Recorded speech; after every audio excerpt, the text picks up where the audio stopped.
Welcome to Zentangle Project Pack number 15. This is day 7. My name is Rick. Hi, I'm Maria, and I'm going to take you on another journey using letters in a little bit different way and kind of fun and something that you could use in some sort of way or another.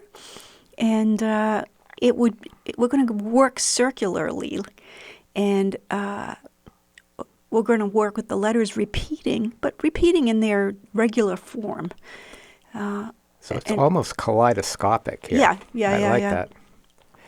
But also so simple that you don't even really have to think about it. Right. So we're going to spell out a word or a name and then work within those parameters after they're down. So you can see that I'm in this sense right here, the L went so seamlessly, and then when I went to put the O down, I made them a little bit bigger, but it's not gonna always work that way. So don't depend on that, because we'll be able to fill in with our little frills afterwards. And again, we're just looking at letter shapes as patterns and just putting them in one after the other. You can see that I'm using real simple forms of the letter, nothing fancy. Don't have to be afraid of it. Right. And these are such beautiful things to give to friends. And I think Zentangle is all about that. You want to share your stuff with people. And sometimes you're a little nervous about doing it. But if you do something that's very specific for them, that's a true gift. And they'll always have it tucked in a frame somewhere or a mirror. And you can see how Maria's adapting the size of the letter forms to how much space is there, how they interact, and they all are radiating out from that center point. The only thing that you have to be aware of is that if you have a word that is really long, the letters are going to have to be smaller. So if you write the word on a piece of scrap paper, you can get a sense of how long it's going to be and maybe how big the letters have to be before you get started. So you can see I'm already starting to add some love here. No, pun intended, I guess. And I'm adding little things like these little diagonal rice shapes here in the L's, just to give it this sense of movement. When you start making the patterns go in opposite directions of the initial lines, you'll get some movement, which is really kind of fun, and it adds to the composition. I also like how you began it, using the idea of dot and border. There's the dot. Yep, there's the dot in the middle. And the border, yeah. right? Yeah, so now I'm adding in some things here, simple auras inside the letters. You can already see the letters starting to sort of hide themselves in a beautiful sort of way. And when you look at it, when it's done and tangled in that way, those orbs now look like orbs, or those circles or O's now look like orbs, right? Just in a circle. It's a really nice exercise. And take your time with this, look at what I do, kind of watch it, and then maybe pause the frames so that you can take your time and enjoy the tangles that are going to be coming off here. And it's almost as if, like watching you do this, that you're looking at your palette of tangles and say, okay, in this space, which tangle color shall I tangle? So you could see my mind whirling there a minute ago, trying to decide what I was going to do in there. And my go-to is usually poke leaf, and I thought, I always do that. So in honor of Molly, who absolutely loves poke root, I changed my direction midstream and decided on this. And the stems are effectively auraing the E. Yeah, the so central. It's pretty cool. So our poke roots are just coming out in our yard right now, and they're so exuberant and so beautiful. We cultivate poke root. Right, and we bring it in and make bouquets out of it. They're just gorgeous. Okay, so here we're going to go in, do some detail in the O's. It's already starting to look fun, right? Mm-hmm. Well, it's now becoming pattern. So you're taking, like the words are being subsumed in the pattern. I like that solid color. I always like that when that happens. So again, a little bit of single crescent moon just popping out in each one of those. And this approach of what is the largest orb you can put in a space and then fill in the interstices on either side of it. Mm-hmm. So again, we're simply adding some drama in here by filling in the background of the circle within the V. And then little touches. You can see where there's a lot of space that doesn't seem like pattern. You can add lines that, wow, it's, it doesn't really take much. You just little auras that. Sort of like, well, Nick and Molly were putting in a floor and they put in tiles, and this is sort of like adding grout around the tangles. Right. Kind of make him hold together with it. That's a good thought there. Just that. So here we are. I love this, don't you? Right? Oh yeah. So I'm taking the stronger graphic pen that we used for the letters, the PN, and going around, kind of holding it together. And Maria's pushing fairly. You can see it there, the pressure. Pretty hard, I see. Going off the page, which I kind of like. I'm not a big in the middle of the, tile. Yeah, we go off the page a lot. Yeah. And again, I like what you did here. Having edited it, I know what's coming. But this next touch is something to really consider doing, which is this double aura that's really close together. I think that's so the space is equal to or even less than the width of the line. Right. I really like that effect. Take your time. And this pen and this paper, it has a little bit of a drag, so it's not like you're working on a shiny surface where you lose control of the line. Mm-hmm. That's what I love about this Tiepolo, is that it helps you to slow down on your well, you're really lines. interacting with it. There's this. It goes into the paper. Mm-hmm. So I'm adding some graphite at different points in the circles. Kind of like if you were going to shade a donut. Not that I eat donuts, but if I ate a donut, that's how I shade. That's how I would you would shade it. Right. And you'll again notice that turning the tile, finding the nice, comfortable part for your hand, and guiding, for the most part, the tip of the pen to where you want it to. I mean, the tip of the pencil.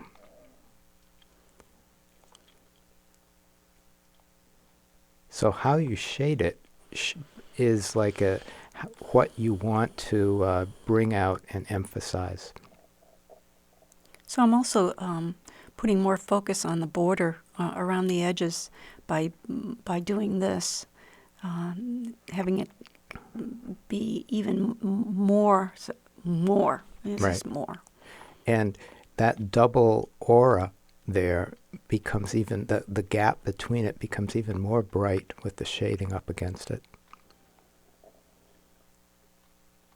And of course the tortillon really invites the graphite into the paper, softens the edges. If I've not said this before, I applaud or thank Molly for bringing tortillons into my life, because I used to just rub it with my fingertip and I thought, well, that's good enough, until she brought this in and said, Mom, you really should use this. There's more control, there's more things you can do with it, and it's precise, and it doesn't get your finger all dirty, and anyway, that's what we You can see what Maria just did there was to go back in over where the tortillon had smoothed out the graphite to just increase the contrast a little bit. Right. Nice. So I'm going in with that orangey color, is it? Yeah. Yeah. Yeah, I think And so. we're going to put in like a Bronx cheer in here, which I love doing these. Yeah. Honestly, you can just fit them right up close together. And then when you put in another row, it's just almost like the sunflower packing, the Right. seed packing, right? Well, you can see how overlapping they're done, and then that little highlight that's left by not completely closing in, Look how easy that is right? to create something so beautiful. Look at that. Look at Right. that.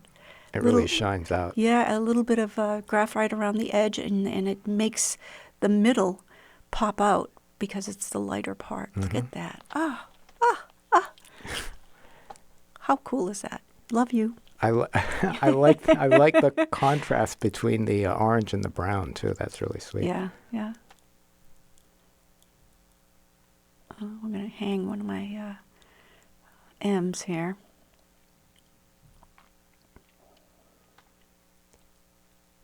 And just enjoy finding different ways that you might include your chop on your tangles. Well, I had that big space there that I wanted to kind Okay. of confiscate. I get it.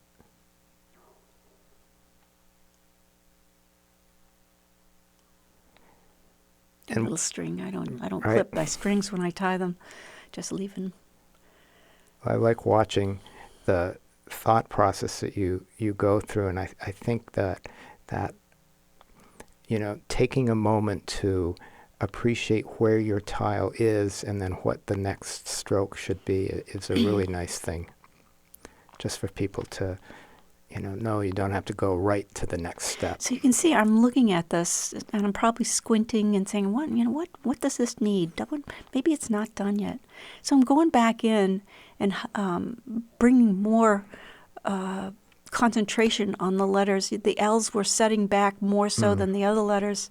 And so I'm going to bring the L's a little bit more to life. Right? Yeah. There you go. Really nice. Good stuff. I hope you enjoy that. Because we're doing another one here with a smaller letters, and I'm doing my sister Rachel's name. Rachel's a little bit longer than Love, but you can see I'm working in a smaller format. And fitting the letters almost like aura-ing the A into the R. Right. Be aware of how things fit together and what opportunities you're going to have, like fitting that A up into the R. Those are things that you take advantage of once they come in front of you. And I like what you're doing in this one is sort of alternating the letters and then the little interstices between each one as you go. Yeah, and the H was just a pretty simple thing there, but adding those orange beads was just fun. It was fun.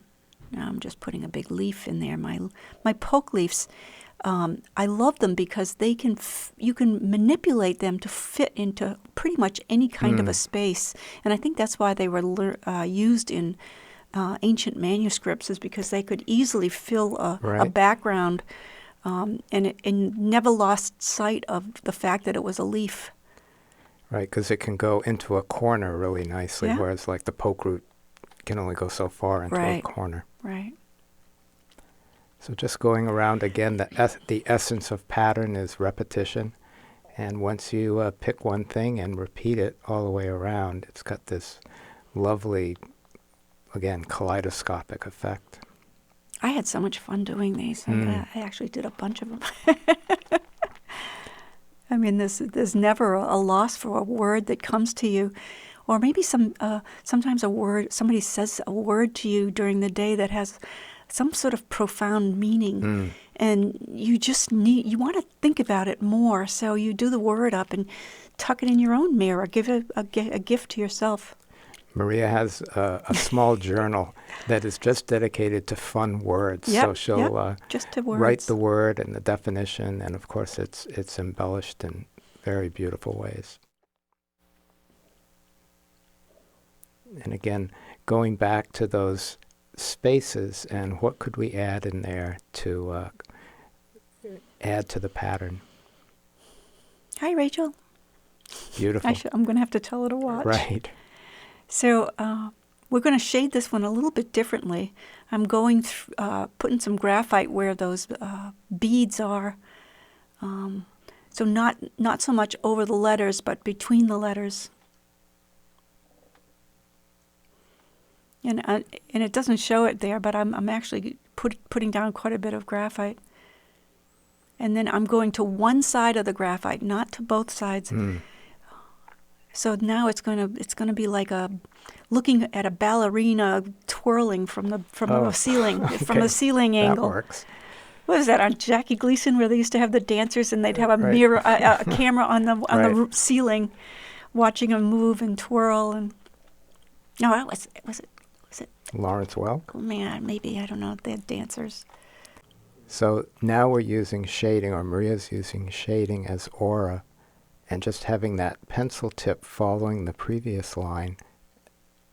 I love that effect. Oh, it's an easy effect. And you have so many possibilities in that pencil that you hold in your hand. It's like this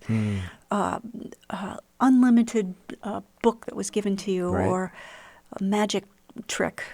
And it works because of the contrast. So that gap is what makes that effect so powerful.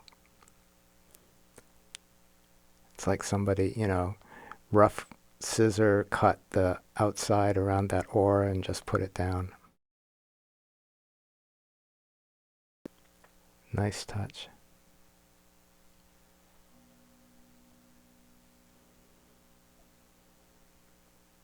Great.